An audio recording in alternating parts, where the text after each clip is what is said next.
Très chers téléspectateurs, bonjour et bonsoir. De partout où vous êtes, votre émission Nakatia Bachbon Télévision, autre lobby solo pour les magazines Nabine donc on peut information. Tous allez à Bonakatia qui s'asabine vous allez banda mboka bambote nabino et belé vous s'abonner massivement parce que votre caméra et là on peut s'abonner à information en temps réel.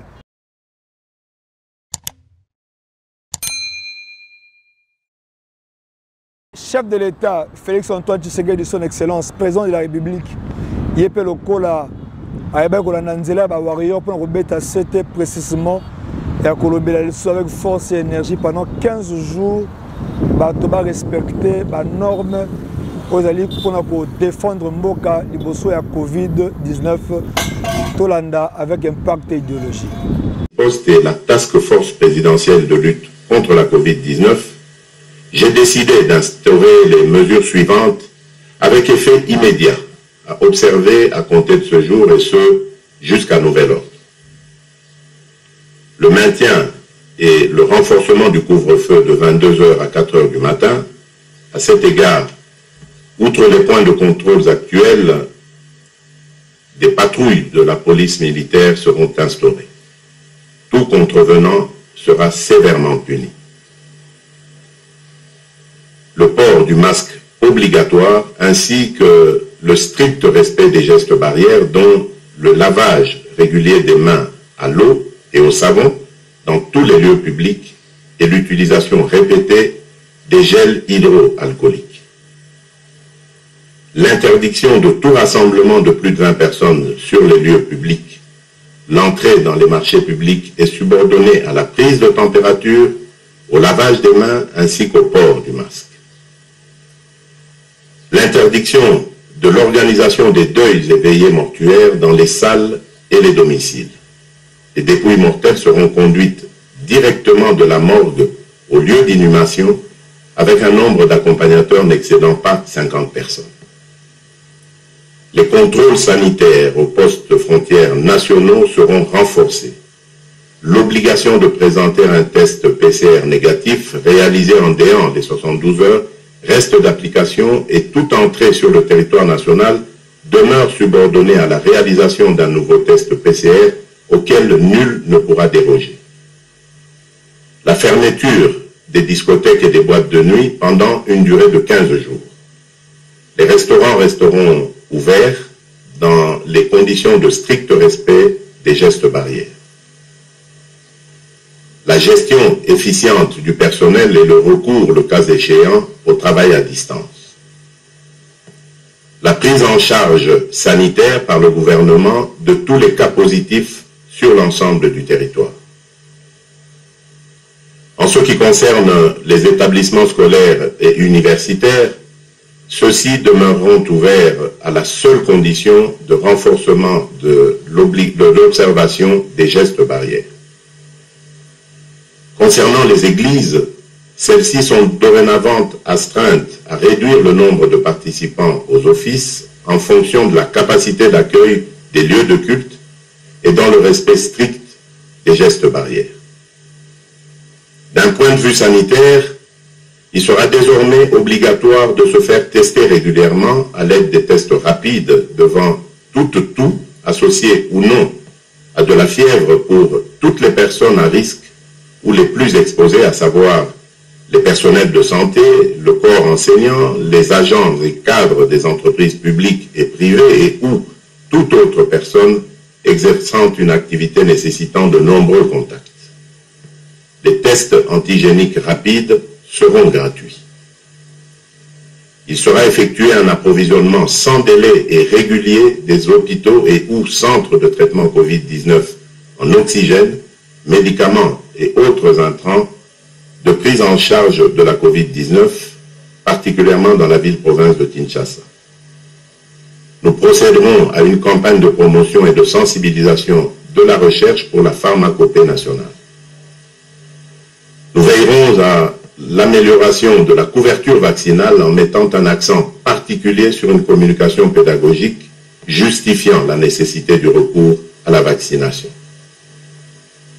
Mes chers compatriotes, afin de limiter plus durablement l'impact non seulement sanitaire mais aussi socio-économique de la pandémie de la COVID-19, le Premier ministre, chef du gouvernement, prendra toutes les mesures d'accompagnement, d'encadrement et de suivi dans les prochaines 48 heures. Dans ce contexte, et comme je l'avais annoncé dans mon récent point de presse, toutes les manifestations prévues dans le cadre des festivités du 30 juin sont annulées.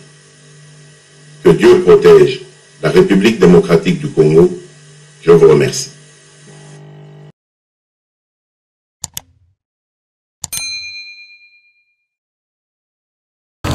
Population pesonga simate, population RDC, population congolaise, on peut balobi qui le là par rapport à des mesures barrières au chef de l'État Tiaki, Tolanda avec un impact idéologique, on peut balobi qui na ndenge na bango moto la moto, comment on va s'expliquer na micro ya biso ya Bachibon télévision. Tozala matete na banunu. Ah d'accord. Est-ce que l'adresse à chef de l'État Marambetali Corona Olandaki yango? En tout cas, Nalandaki yango ma pas tellement. Ah. Mais oui, le couvre-feu ezali. Naïbe ezali. Est-ce que couvre-feu yango bozomo nango ezali bien to ezali mabe? Bon, couvre-feu eza mabete. D'abord eza pour la protection ya biso bana mboka. Parce que okoko bimana yo na tant tardif, on peut taper un problème, on peut taper dans les camas. Mais à partir du couvre-feu, on peut protéger. Pour na bao, ba mesana ko zonga ba 0 ba 23h, pour na ba dégâts et salamaka. Alors, vous avez épargné parce que couvre-feu facilité biso to ko manda ko ba 20h ba 21h, au petit famille, au fandi par rapport. C'est ça l'avantage du couvre-feu. Donc le couvre-feu ça m'a bêté. Pour mboka ceux qui ont des acteurs, moi to ba réalité ya makambo. Mais est-ce que vous avez un coronel en Mboka?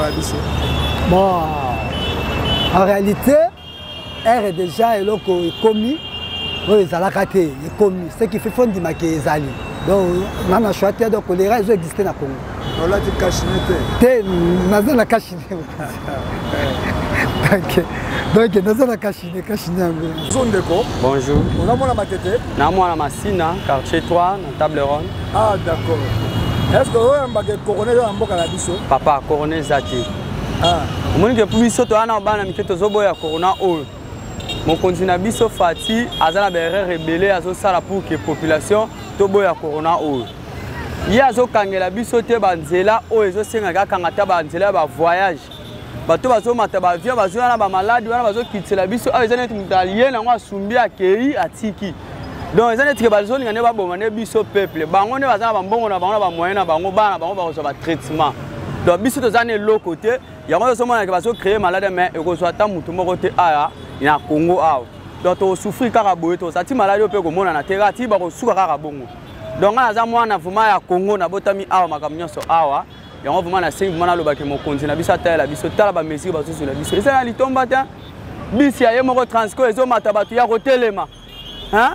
Zandu akanga mabe donc nyonso ba komo obligé neti ka sa président na biso te tozo ebate soki mboko tozo kende wapi soki za mboko na biso ya RDC aboya batu wana nyonso asala loi na ye moko soka lobi kaka boya lopitala lelo lipa ya 200 ekomela biso 500 tozo kokate ndaku tozo kokate kofutela mai courant nyonso depuis kota atelo ko mo te président asaleli biso bana na ye ezala ke logo ya 50 fois kitela biso na 100 fois to moni yango nanu te yango to soboya na biso ke mboka oyo ezana nga na mikakatano to yebite so to kosuka ndenge ni mama ola ti cache de bela asthme mais obi ke corona za na mboka ko sesa ngo to bazana te corona ngo euti wai corona ezate ezana ngo te oh batika doit vivre na bango na kimia nyonso ya solo wala mama oui na lobby yango naza ouvertement.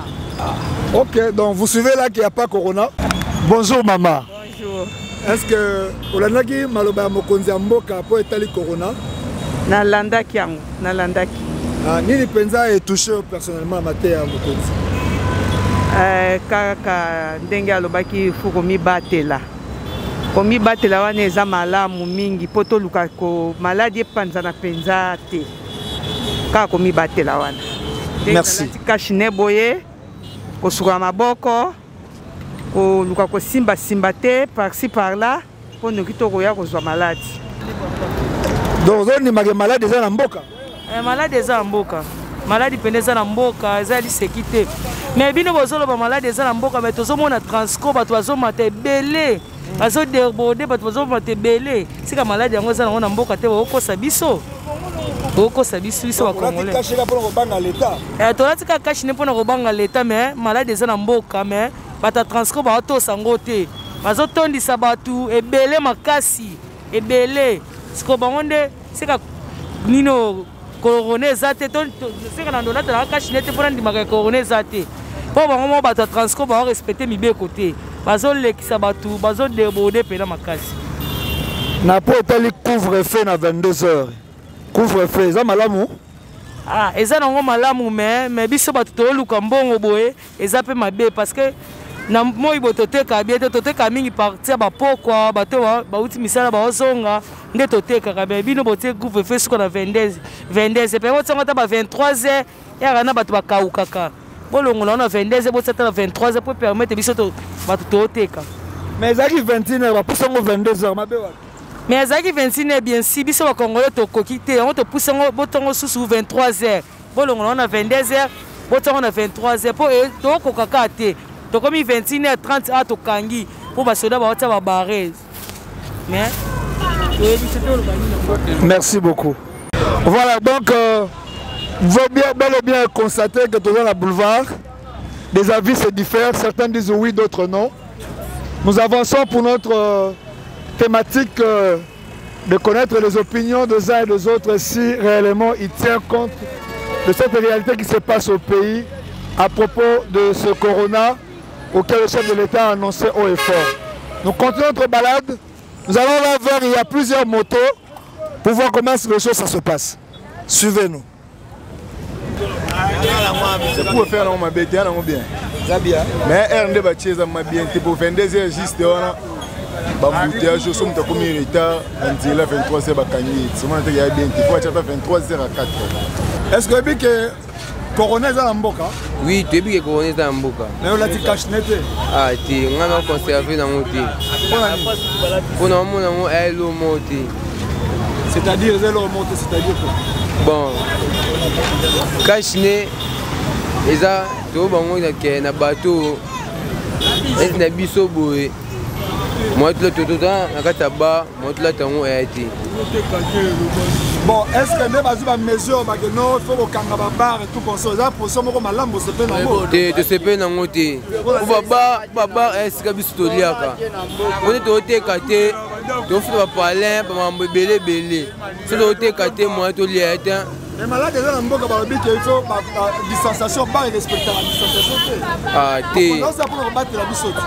Non, c'est dans la conservation. Mais les bâtiments qui vont barrer ça la tête. Moi, ça la tête. Merci beaucoup. Bonjour papa. Je respecte mes bébés comme je kufa côté que ça te ngate kana ba on mabilo na te katala ba polele. Mais ba zo pesa maladie. Ba zo pesa maladie te pas to so ka esika mutu 1 mètre nga la prince à Transco zo le ka plein ba kanga mi ba respecte mi bébé ba geste barrière. Obo mi biso mokonda moko ne to debouye bo to futa banda ko to za bana. To vivre ne biloko komi ko lala batu ba yaka ba ne baliaka neti lo dimanche tala ba polele bozo ba polele na te kana ka baleki nzela tala ba polele na te kate ba sio ba biloko no so bazate to vivre ne mboko ngo bi muto ko luka na muto kinao to zo luka metala ba ata malade za metsa ba mesure muno so pas vivre bo eza passe. Bonjour papa. Bonjour. Comment nanga papa Marcel? Ah d'accord. Papa Marcel, à Kambetali, bah norme bah pesi pour na corona na mboka moni ondengeni. Te makambu bah pesi pour na norme oh ils ont concerné coronavirus et ça nango bien. Et ça nango bien de telle sorte que biso population tout se protéger contre la maladie qu'on appelle coronavirus. Est-ce que bino bozo respecter bah norme yango? Normalement biso tozo respecter yango. To respecter yango. 22h. Couvre-feu. Ce n'est que normal. Ngai nakanga kamsala na ngai 21h na kati na nga msala oyo penza azo respecter couvre-feu te wana bakosala ndenge nyonso bakosala wana eza nango normal po il faut kobattre penza koyoka pe il faut respecter mibeko penza ya mboka.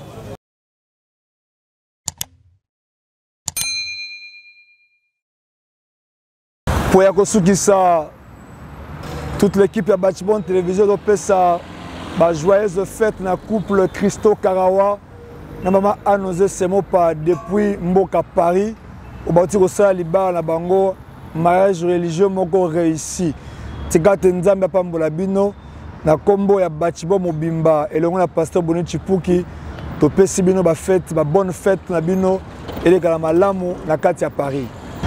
Mes très chers téléspectateurs, tout comme la souka ya émission na biso ya lelo ya ba reportage tout kosala pour na bino ba salam na bino partout pa bozali bobo sanate pour s'abonner massivement na télévision ou yali ko pesa bino ba information à temps réel. Tembete longonya mingi na liswa nzambe Cédric Kalemba na yemoko XOR José Kaembe Kaembe le tenace. Il y a aussi ma machine pour que vous en bilili mo kitoko est très propre. Votre humble serviteur Baudry Soumbela. Au PCBino, toutes nos salutations. Et Bende Kilo Amboka.